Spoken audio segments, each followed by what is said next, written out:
بسم اللہ الرحمن الرحیم۔ چوتھا باب، قرآنی نظریہ حیات۔ گزشتہ باب میں زندگی کے جو دو نظریے پیش کیے گئے ہیں انہیں ایک مرتبہ پھر سامنے لے آئیے، کیونکہ اب انہی نظریوں پر بحث ہوگی۔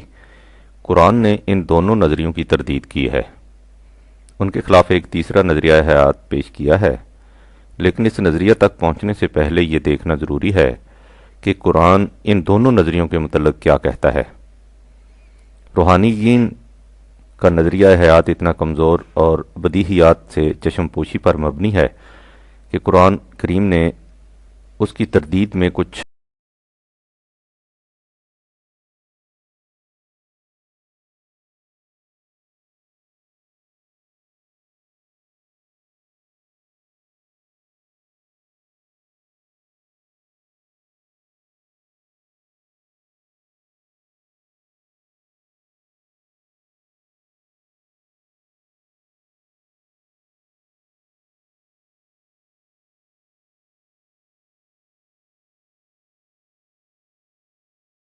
مسلک رہبانیت ان لوگوں کا خود تراشیدہ ہے۔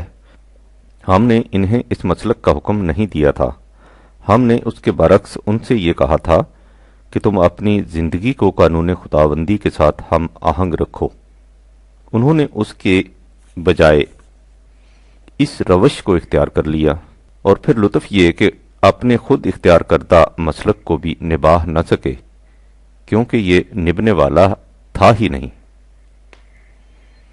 رہبانیت زندگی کی کشمکش سے فرار کا نام ہے، یہ زمانے کے ٹھوس تقاضوں کے مقابلے سے شکست خوردگی کا اعلان ہے۔ بھلا اس قسم کے مسلک کا حکم اس خدا کی طرف سے کس طرح مل سکتا تھا جس نے انسان سے اعلن اعلان کہہ دیا تھا کہ وَسَخَّرَ لَكُم مَّا فِي السَّمَاوَاتِ وَمَا فِي الْأَرْضِ جَمِيعًا مِّنْهُ 45-13۔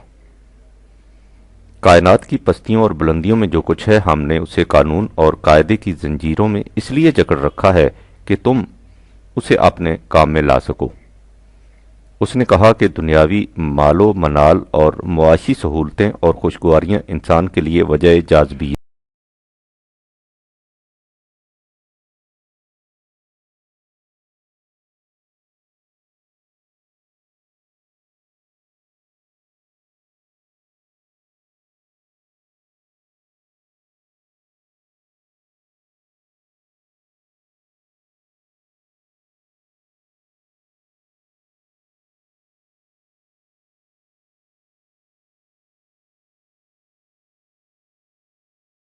تین بٹا 12۔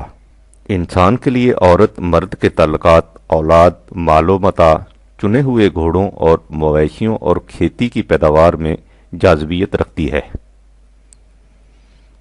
حقیقت یہ ہے کہ اگر اس نقطۂ نگاہ سے دیکھیں تو قرآن کے عجیب و غریب حقائق سامنے آتے ہیں۔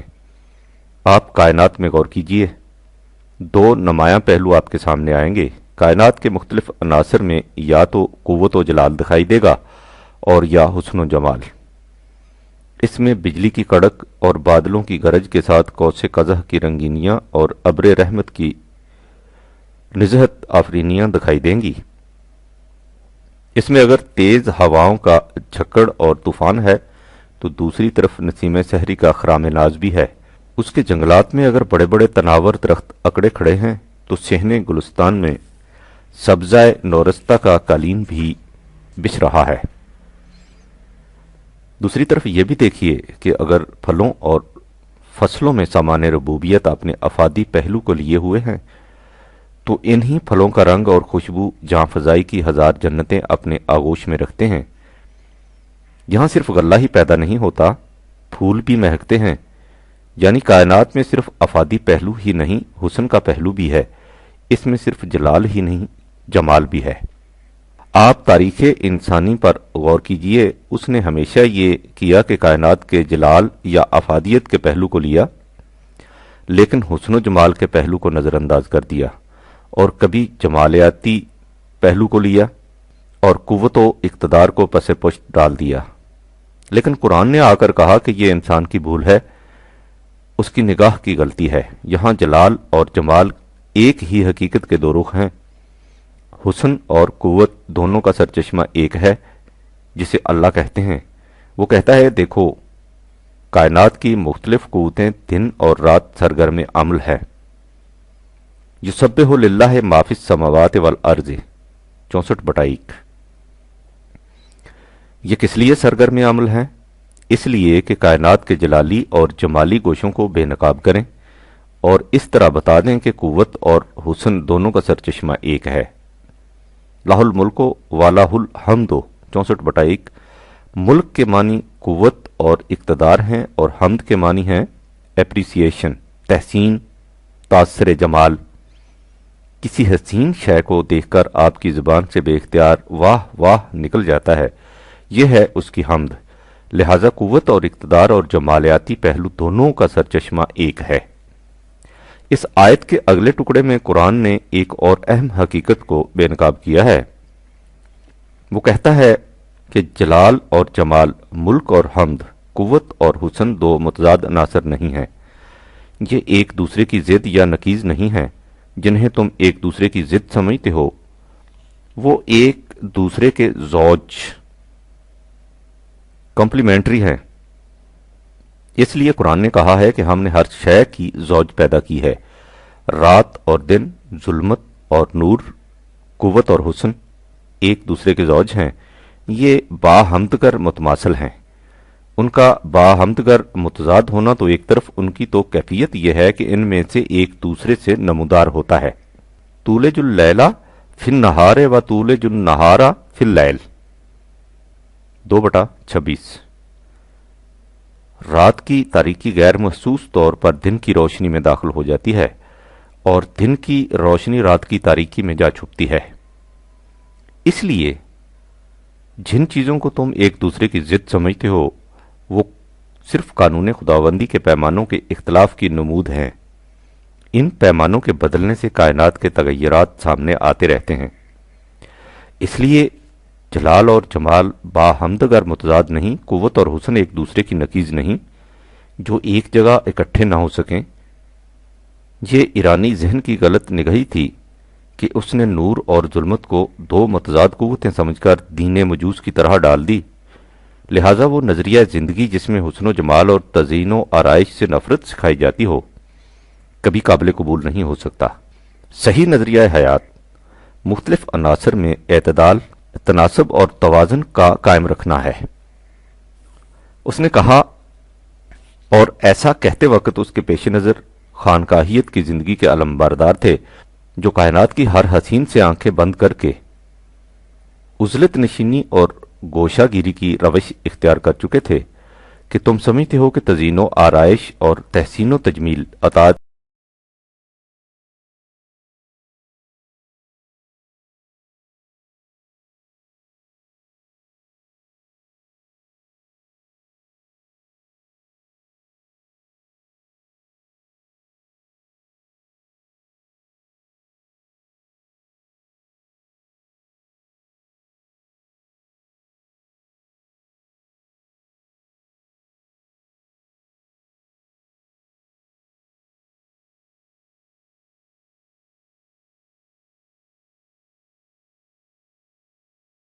تم قانون خداوندی کی اطاعت کے ہر پہلو سے زینت و جمال اخذ کرو۔ زینت و جمال صحیح تناسب و توازن کا نام ہے۔ تم دنیا کی تمام خوشگوار چیزوں کو کھاؤ پیو، لیکن ان میں اعتدال رکھو اور ان سے حاصل کردہ قوتوں کو اس طرح صرف نہ کرو کہ ان سے تعمیری نتائج پیدا نہ ہوں۔ اس کے بعد بتایا کہ اس تصور کے مطابق جو معاشرہ مرتب ہوگا اس کا نقشہ کیا ہوگا۔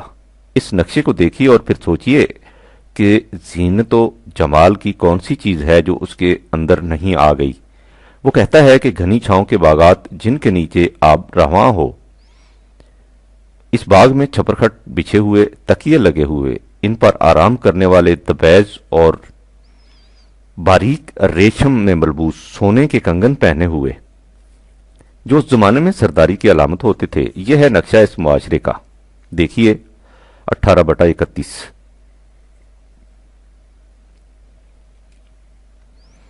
قرآن کریم زندگی کے جمالیاتی پہلو کو اتنی اہمیت دیتا ہے کہ جن مقامات میں عام نگاہیں صرف افادی پہلو پر رک کر رہ جاتی ہیں وہ ان کے سامنے جمالیاتی پہلو بھی لے آتا ہے۔ مثلاً وہ کہتا ہے کہ اللہ نے تمہارے لیے مویشی پیدا کیے ہیں، ان کی اون سے تم گرم لباس بناتے ہو، ان کی دوسری چیزوں کو کئی اور منفعت بخش کاموں میں لاتے ہو، ان کا گوشت کھاتے ہو۔ یہ سب ان کے افادی پہلو ہیں۔ عام نگاہیں یہیں تک پہنچ کر رک جاتی ہیں، لیکن وہ اس سے آگے بڑھتا ہے اور کہتا ہے کہ ذرا اس منظر کو سامنے لاؤ جب شام کے وقت تمہارے مویشی باہر سے چر چگ کر گاؤں کی طرف واپس آتے ہیں۔ وہ منظر کس قدر حسین ہوتا ہے۔ یا الصبح نور کے تڑکے جب تم انہیں باہر کھیتوں میں لے جاتے ہو، وہ منظر بھی کس قدر دلکش ہوتا ہے۔ اس لیے ان کے افادی پہلو کے ساتھ ہی یہ جمالیاتی پہلو بھی ہے۔ وَلَكُمْ فِيهَا جَمَالٌ حِينَ تُرِيحُونَ وَحِينَ تَسْرَحُونَ 16/6۔ اسی طرح دو تین آیتوں کے بعد فرمایا وَالْخَيْلَ وَالْبِغَالَ وَالْحَمِيرَ لِتَرْكَبُوهَا وَزِينَةً 16/8۔ اس نے گھوڑے، کھچریں اور گدھے پیدا کیے جن پر تم سوار ہوتے ہو، اور یہ تمہارے لیے باعث زینت بھی ہیں۔ قرآن کریم نے اس طرح واضح الفاظ میں بیان کر دیا کہ زینت و آرائش کی یہ سب چیزیں ہم نے انسان ہی کے لیے پیدا کی ہیں، اور اس کے بعد یہ فرمایا کہ جب ان چیزوں کو ہم نے وجہ جاذبیت بنایا ہے تو وہ کون ہے جو انہیں حرام قرار دے سکتا ہے؟ قُلْ مَنْ حَرَّمَ زِینَتَ اللَّهِ الَّتِی اخرج لعبادہ والطیبات من رزقہ 7/32۔ ان سے پوچھو کہ وہ کون ہیں جو ان زینت کی چیزوں کو حرام قرار دے دے جو اللہ نے اپنے بندوں کے فائدے کے لیے پیدا کی ہیں، اور رزق کی خوشگواریوں کو ممنوع قرار دے دے۔ آپ نے غور کیا کہ قرآن نے کس زجر و توبیخ سے کہا ہے کہ کون ہے جو دنیاوی جاذبیتوں اور معاشی خوشگواریوں کو حرام قرار دے کر ایسی حسین و جمیل دنیا کو ماتم کدہ بنا دے جس میں ہر چہرہ یبوست آمیز اور ہر پیشانی شکن آلود نظر آئے۔ اس نے کہا کہ دنیاوی دولت و حشمت، قوت و سطوت، حکومت اور سلطنت، اقتدار و اختیار خدا کی نعمتیں ہیں۔ خدا کے جتنے رسول آئے وہ اپنی قوموں کو ان نعمتوں کے حصول کی تلقین کرتے رہے اور ان کی طرف توجہ دلاتے رہے۔ حضرت ہود نے اپنی قوم سے کہا کہ تم خدا کی ان نوازشات کو یاد کرو کہ اس نے تمہیں قوم نوح کے بعد استخلاف فی الارض، حکومت و سطوت عطا فرمائی۔ فَاذْكُرُوا آلاء اللَّهِ لَعَلَّكُمْ تُفْلِحُونَ 7/69۔ تم اللہ کی ان نوازشات کو سامنے رکھو تاکہ تم کامیاب زندگی بسر کر سکو۔ یہی حضرت صالح نے اپنی قوم سے کہا، تم خدا کی اس نوازش کو سامنے رکھو کہ اس نے تمہیں قوم عاد کے بعد ملک میں تمکن عطا کیا۔ تم نرم زمین پر محلات بناتے ہو اور سخت پہاڑوں کو تراش تراش کر محفوظ قلعے تعمیر کرتے ہو۔ 7/74۔ حضرت شعیب نے بھی اپنی قوم سے یہی کہا کہ تم خدا کی اس نوازش کو فراموش نہ کرو کہ تم ملک میں بہت قلیل تعداد میں تھے، اس نے تمہیں کثرت عطا کی۔ 7/86۔ جس سے تم ایک طاقتور قوم بن گئے۔ آل ابراہیم کے متعلق ہے کہ ہم نے انہیں کتاب و حکمت عطا کی اور اس کے ساتھ ہی وَآتَيْنَاهُمْ مُلْكًا عَظِيمًا 4/54۔ ہم نے انہیں ایک عظیم الشان سلطنت بھی دی۔ حضرت موسیٰ اور بنی اسرائیل کی تمام داستان اسی قوت و حشمت اور تمکن و تسلط کی مسلسل تاریخ ہے، اور اس کی اہمیت کا اندازہ اس سے لگ سکتا ہے کہ قرآن نے اس داستان کو بڑی شدت و تکرار سے دہرایا ہے۔ اس نے کہا ہے کہ اس قوم کو پہم، کشمکش اور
اور ہم نے اس طرح اس قوم کو جو دنیا میں نہایت کمزور اور حقیر شمار کی جاتی تھی اس سرزمین کے مشرق و مغرب کا مالک بنا دیا، جو اپنے اندر سامان پیدائش کی فراوانیاں رکھتی تھی، اور اس طرح خدا کا قانون حسن کارانہ انداز سے قوم بنی اسرائیل کے حق میں ان کے استقلال و استقامت کی وجہ سے پورا ہوا، اور فرعون اور اس کی قوم کا ساختہ پرداختہ اور ان کی فلک بوس امارات سب درہم برہم ہو گئیں۔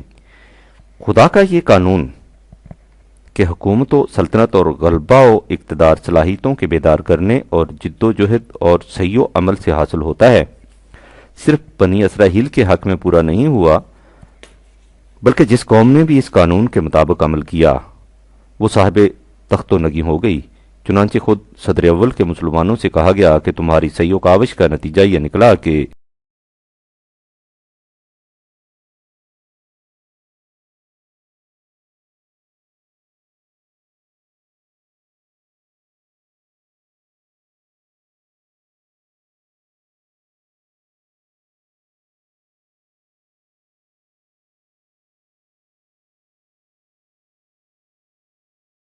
اور اس نے تمہیں تمہارے دشمنوں کی زمینوں کا اور ان کے شہروں کا اور ان کی دولت کا مالک بنا دیا، اور اس کے علاوہ اس سرزمین کا بھی جہاں اس سے پہلے تمہارے قدم بھی نہ پہنچے تھے۔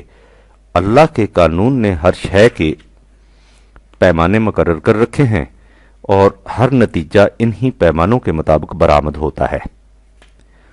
جب حضرت ابراہیم نے حجاز کی بے برگوگیا وادی میں کعبہ کی بنیاد رکھی تو اس بستی کے متعلق جو دعا کی تھی اس میں یہی عرض کیا تھا کہ اے میرے پروردگار، اس بستی کو امن و سکون کا مقام بنا اور اس کے باشندوں کو پھلوں کا رزق عطا فرما۔ 2/126۔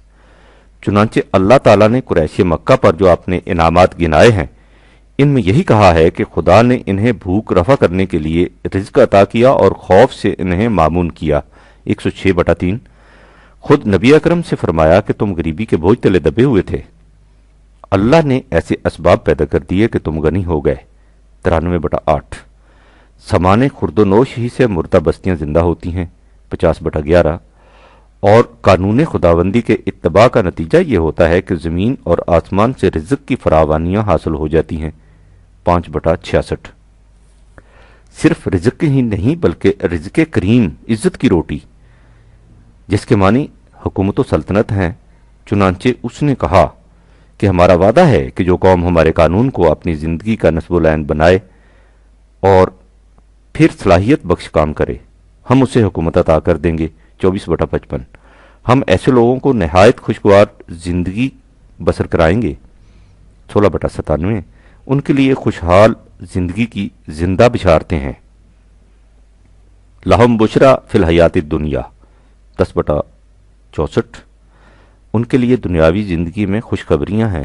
اس کے برعکس جو لوگ اس قانون کی خلاف ورزی کریں گے ان کے لیے خزیٌ فی الحیات الدنیا، دنیاوی زندگی میں رسوائی ہے۔ 2/85۔ اس رسوائی کی تفصیل کیا ہے؟ بھوک اور خوف کا عذاب، رزق کی تنگی۔ فَأَذَاقَهَا اللَّهُ لِبَاسَ الْجُوعِ وَالْخَوْفِ بِمَا كَانُوا يَصْنَعُونَ۔ 16/112۔ پس اس قوم کے جرائم کی پاداش میں اللہ نے انہیں بھوک اور خوف کی سزا کا مزہ چکھایا۔ نیز 7/130۔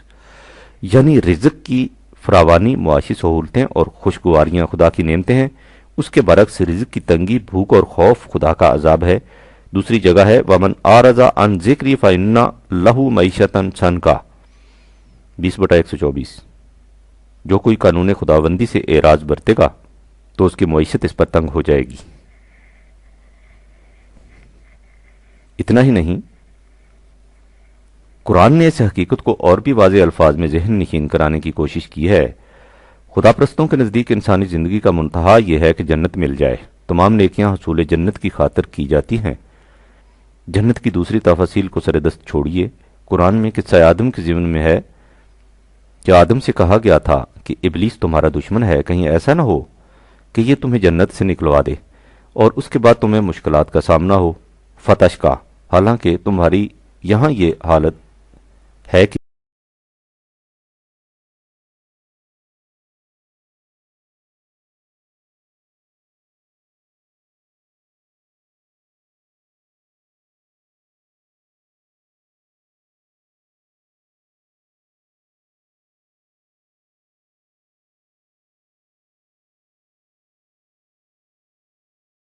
18:119۔ تمہیں نہ بھوک کی تکلیف ہے، نہ لباس کی، نہ پیاس کی، نہ مکان و دھوپ کی۔ یعنی جنت کی زندگی میں بھوک، پیاس، لباس اور مکان کی تنگی نہیں ہوتی۔ غور کیجئے، یہی چیزیں انسان کے بنیادی ضروریات زندگی ہیں۔ لہذا جنت کی زندگی کی ایک خصوصیت یہ ہے کہ اس میں انسان اپنی بنیادی ضروریات زندگی سے محروم نہیں رہتا۔ اور دوسری جگہ ہے کہ جنت میں آدم اور اس کی بیوی سے کہہ دیا گیا تھا وَكُلَا مِنْهَا رَغَدًا حَيْثُ شِئْتُمَا، 2:35۔ تم اس میں جہاں سے جی چاہے بافراغت کھاؤ پیو، یعنی جنت کی زندگی میں سامان خورد و نوش کی طرف سے بالکل اطمینان ہوگا۔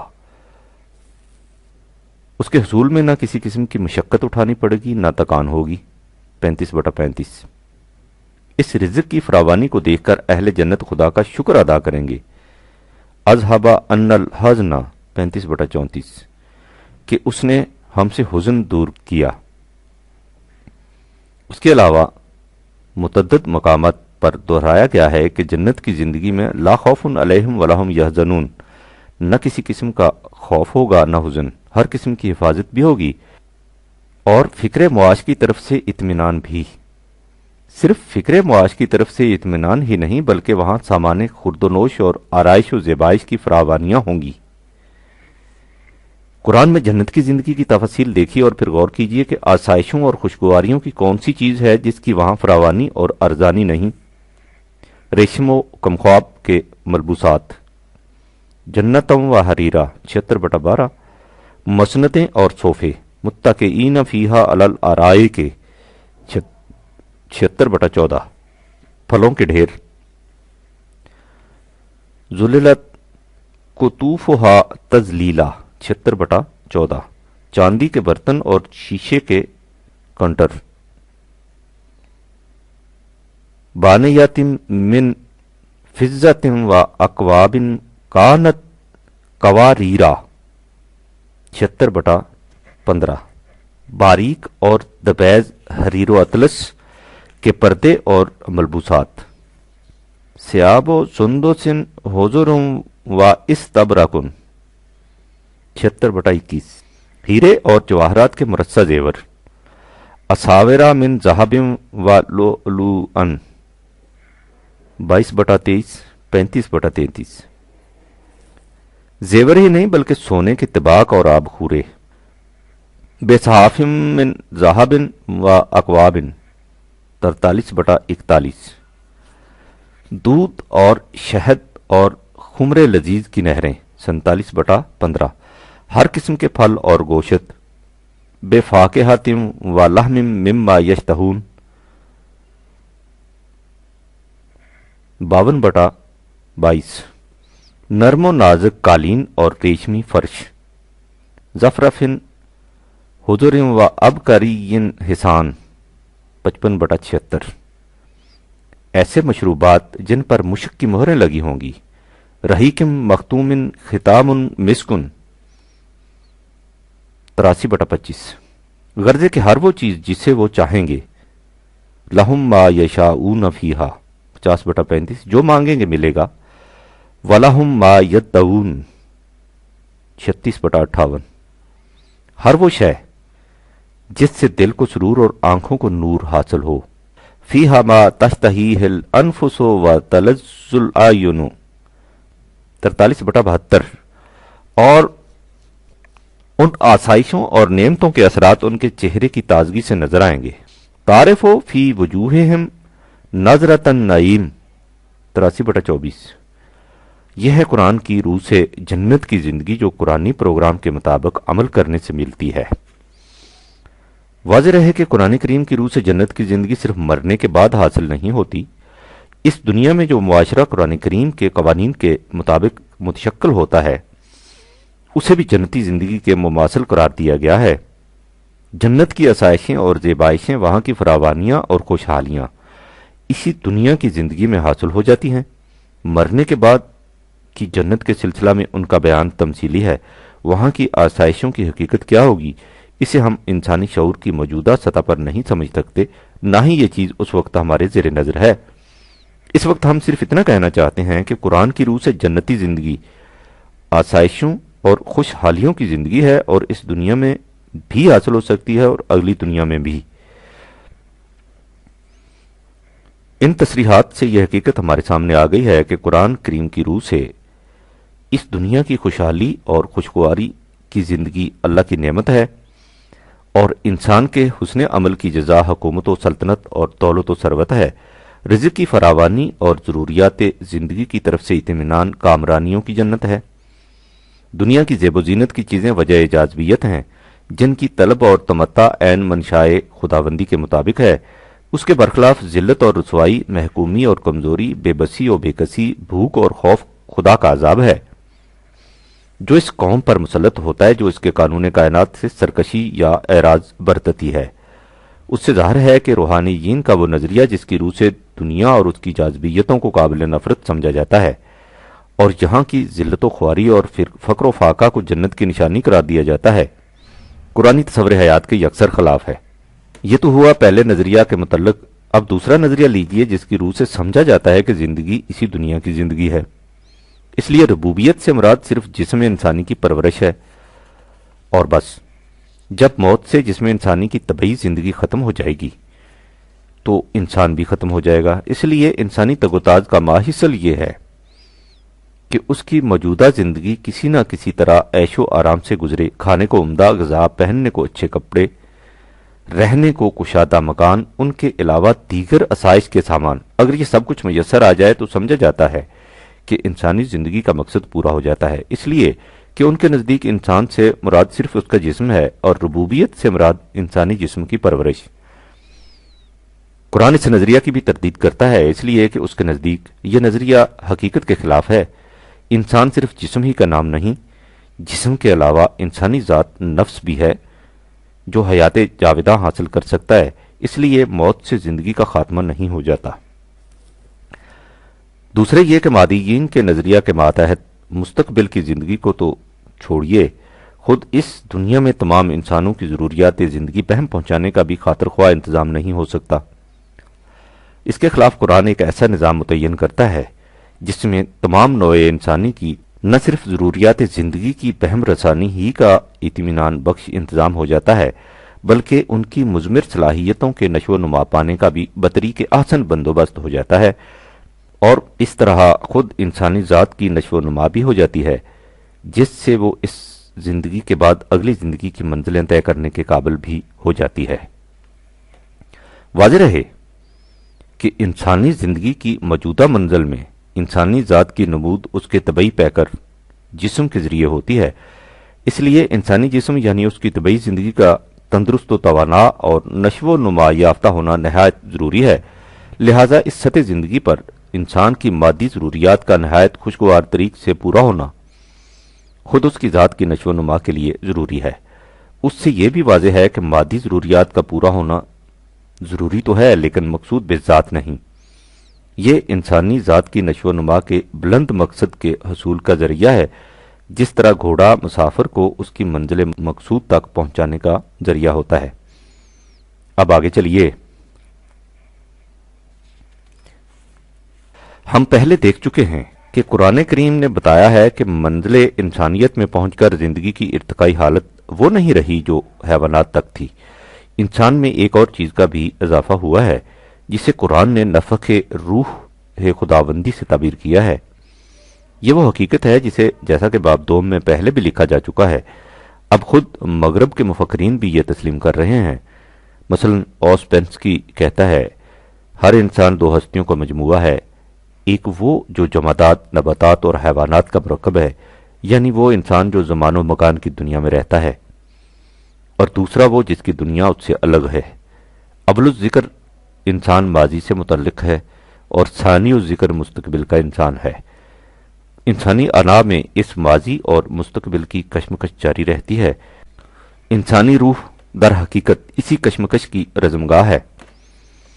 نیٹشے نے زرتشت کی زبان سے اسی حقیقت کا اعلان کیا تھا جب اس نے کہا تھا کہ میں ویروز اور امروز ہوں، لیکن مجھ میں کچھ ایسا بھی ہے جو فردا اور مستقبل سے متعلق ہے، یعنی زندگی جمادات، نباتات، حیوانات کے مراحل سے گزرتی ہوئی درجہ انسانی میں پہنچی ہے، یہ انسان کی سابقہ ماضی کی تاریخ ہے، لیکن انسان کا مستقبل اس ماضی کی بڑھتی ہوئی شکل نہیں، بلکہ مستقبل کا انسان ماضی کے انسان سے مختلف ہے، اس لیے کہ انسان کے درجہ میں پہنچ کر ایک نئی چیز کی نمود ہوتی ہے جسے انسانی ذات، پرسنالٹی یا نفس، سیلف کہا جاتا ہے۔ اب مستقبل اس ذات یا نفس کا ہوگا۔ انسانی جسم جمادات، نباتات اور حیوانات ہی سے مرکب ہے، اس لیے اس میں طبعی قوانین کے تحت ہر آن تغیرات ہوتے رہتے ہیں، لیکن انسانی ذات یا نفس خدائی طاقت، روح کا مظہر ہے، اس لیے یہ خارجی تغیرات سے متاثر نہیں ہوتا۔ علم الابدان کے ماہرین کا کہنا ہے کہ جسم انسانی اس طرح مسلسل تغیرات کی آماج کا بنا رہتا ہے کہ کچھ عرصہ کے بعد سارے کا سارا جسم بالکل نیا بن جاتا ہے۔ یعنی آپ کا جو جسم 10 سال پہلے تھا، اس میں سے آج کچھ بھی باقی نہیں رہا۔ آپ کا آج کا جسم ایک نیا جسم ہے، لیکن جس چیز کو آپ میں کہتے ہیں وہ بدستور وہی ہے۔ آپ نے اگر کسی سے 10 سال پہلے کوئی معاہدہ کیا تھا تو آپ ہر وقت تسلیم کرتے ہیں کہ یہ معاہدہ میں نے ہی کیا تھا اور میں ہی اس کا پابند ہوں۔ یہی وہ میں ہے جو جسم کے ساتھ بدلتا نہیں رہتا بلکہ ہمیشہ غیر متبدل مستقل رہتا ہے۔ لہٰذا یہ میں جسم کا حصہ نہیں، اس سے الگ ہے۔ اس سے ظاہر ہے کہ انسان تغیر، چینج اور ثبات، پرماننٹ سے مرکب ہے۔ باردیو کے الفاظ میں دنیا میں جس قدر تغیرات رونما ہوتے ہیں اس کے متعلق انسان کا اندازہ نگاہ دوہرا ہونا چاہیے۔ زندگی تغیر کا نام ہے۔ جدت کے بغیر زندگی کچھ نہیں، لیکن صرف تغیر کا تصور فریب انگیز ہے۔ انسان میں ایک ایسی شے بھی ہے جو تغیر سے نا آشنا ہے، اس کے بغیر تشخص ذات کا تصور ناممکن ہے۔ لہٰذا اپنی ذات کے نشو و نما میں انسان کو خود اپنی ذات سے فریب دہی نہیں کرنی چاہیے، یعنی اسے اس مستقل شے کو کبھی نظر انداز نہیں کرنا چاہیے جو اسے ابدی طور پر ملی ہے۔ عام اشیاء کی صورت میں تغیر کے معنی یہ ہیں کہ اس شے کی جس میں تغیر واقع ہوتا ہے پہلی حالت یکسر معدوم ہو جاتی ہے اور اس کے بعد وہ شے اثر نو ایک نئی حالت میں پیدا ہوتی ہے۔ اس کے برعکس برگزان کے الفاظ میں انسانی ذات کی خصوصیت یہ ہے کہ ہم میں تغیر تو آتا ہے لیکن معدوم ہوئے بغیر۔ یہی انسانی انا یا ذات کی خصوصیت ہے۔ پھر جیسا کہ باب دوم میں برگزان کے حوالے سے لکھا جا چکا ہے، انسانی ذات مرکب نہیں بسیط ہے۔ جوڈ اس باب میں لکھتا ہے کہ اگر انسانی ذات کو ان اثرات کا مجموعہ ہی تسلیم کر لیا جائے جن سے وہ متاثر ہوتی ہے تو پھر یہ حقیقت اپنی جگہ رہتی ہے کہ انسانی ذات کو اس کے اجزاء میں تقسیم نہیں کیا جا سکتا۔ اس لیے جو کچھ ہم کرتے ہیں اس میں ہماری ذات تمام کی تمام موجود ہوتی ہے۔ دور حاضر کا علم تجزیہ نفس کا ماہر ایرک فرام انسانی ذات کے متعلق لکھتا ہے، ہم اپنے اندر اپنی ذات کے وجود کا احساس رکھتے ہیں۔ یہ ذات غیر متبدل ہے اور حالات کے تغیر اور خیالات اور احساسات تک میں تبدیلی کے باوجود ساری زندگی غیر متغیر رہتی ہے۔ یہ وہ ذات ہے جو لفظ میں کے پیچھے ایک حقیقت کی حیثیت رکھتی ہے۔ اسی پر ہمارے تشخص خواہش پر یقین محکم کی بنیاد ہے۔ اگر ہمیں اپنی ذات کے غیر متغیر ہونے پر یقین نہ ہو تو ہمارا تشخص متزلزل ہو جاتا ہے اور ہم دوسروں کے محتاج ہو جاتے ہیں۔ پھر انہی کی اصابت رائے ہمارے احساس ذات کی بنیاد بن جاتی ہے۔ وہی شخص دوسروں کا وفاشیار ہو سکتا ہے جسے اپنی ذات پر ایمان ہو، اس لیے کہ صرف ایسے شخص کو یقین ہو سکتا ہے کہ جو کچھ وہ آج ہے وہی کچھ وہ مستقبل میں ہوگا، اور وہ اسی لیے وہ اس وقت بھی ویسا محسوس کرے گا اور اس کے مطابق عمل کرے گا جیسا وہ اس وقت محسوس کرتا ہے۔ اپنی ذات پر ایمان ہی ہمیں اس قابل بنا سکتا ہے کہ ہم دوسروں سے وعدہ کریں۔ یہ وجہ ہے کہ نیٹشے نے کہا ہے کہ انسان کی تعریف، ڈیفینیشن یہ ہے کہ وہ وعدہ کر سکتا ہے۔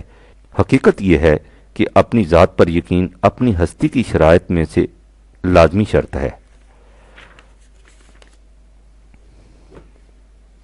اس حد تک یہ تصور روحانیین کے نظریہ کے مطابق ہے کیونکہ وہ بھی نفس انسانی یا انسانی ذات یا روح کے قائل ہیں، لیکن اس سے آگے بڑھ کر یہ تصور ان کے تصور سے بالکل مختلف ہو جاتا ہے۔ ان کے نزدیک انسانی نفس کا منتہائی کمال یہ ہے کہ وہ اپنے جداگانہ تشخص کو فنا کر کے اپنی اصل یعنی خدا کی ذات میں جذب ہو جائے۔ اس تصور کی روح سے انسانی ذات کے نشو و نما پانے اور استحکام حاصل کرنے کا تصور بے معنی قرار پاتا ہے۔ قرآنی تصور کی روح سے انسانی ذات اپنا مستقل تشخص رکھتی ہے، اور انسانی جدوجہد کا مقصود یہ ہے کہ اس کی ذات اس قدر پختگی حاصل کر لے کہ اس کا جداگانہ تشخص فنا نہ ہونے پائے۔ پھر روحانیین کے نزدیک انسانی ذات کے تزکیہ کے لیے ضروری ہے کہ انسانی دنیا اور اس کے تمام متعلقات کو قابل نفرت سمجھے، ان سے دور بھاگے، ان سے قطع تعلق کر لے۔ یہ تصور، جیسا کہ ہم پہلے بیان کر چکے ہیں، قرآنی نظریہ حیات کے یکسر خلاف ہے۔